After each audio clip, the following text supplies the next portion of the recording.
Dawa ya vidonda vya tumbo. Fanya hivi jambo moja. Cha kwanza, chukua maji, kikombe kile cha chai jaza. Baada ya kukijaza kikombe cha chai maji ya kawaida, weka kwenye kikombe kikubwa. Baada ya kuweka kwenye kikombe kikubwa, kile kikombe cha chai sasa weka jeli ya aloe vera. Yaani yale maji ya aloe vera, maana yake uteute wa aloe vera. Aloe vera mbichi. Chukua maji yake, weka kwenye kile kikombe iwe kama nusu yake tena. Kile kikombe cha chai sasa upate aloe vera nusu yake. Baada ya kupata aloe vera nusu yake, changanyia pamoja na ile maji ya kwanza ambayo tayari umeshayaandaa. Baada ya kuchanganya na maji, maana yake inatakiwa maji ya kawaida yawe mengi kuliko aloe vera yenyewe. Sio, umeelewa? Yaani maji ya kawaida yajae kikombe cha chai, alafu aloe vera maji yake ifike nusu ya robo kile cha chai, ya kikombe cha chai. Alafu changanya pamoja, baada ya kuchanganya pamoja kunywa.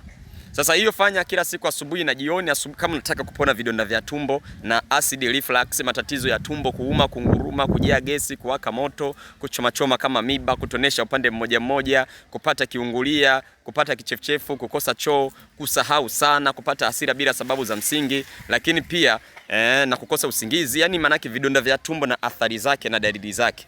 Yani utakuwa unakunywa sasa asubuhi na jioni, wiki 2. Yani manake wiki 2 kama vimezidi, ugonjwa huu una miaka mingi, yani umeteseka kwa muda mrefu.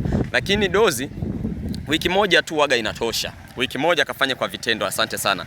Yani kunifollow ni vizuri sana. Kunifollow, kulive, kushare, watu wajifunze, kwa sababu mimi nakufundisha bila hiana na kufundisha kwa moyo mmoja. Kwa hiyo ukiwatumia watu wengine pia kwa moyo mmoja, basi watajifunza, wataepuka matapeli, wataepuka kuuziwa madawa huko mtaani. Lakini pia wataenda kujitibu, wapone maradhi yanayowasumbua, wawe na afya njema. Mimi napenda afya yako na kupenda pia. Asante sana. Mimi ni Dr. Amri.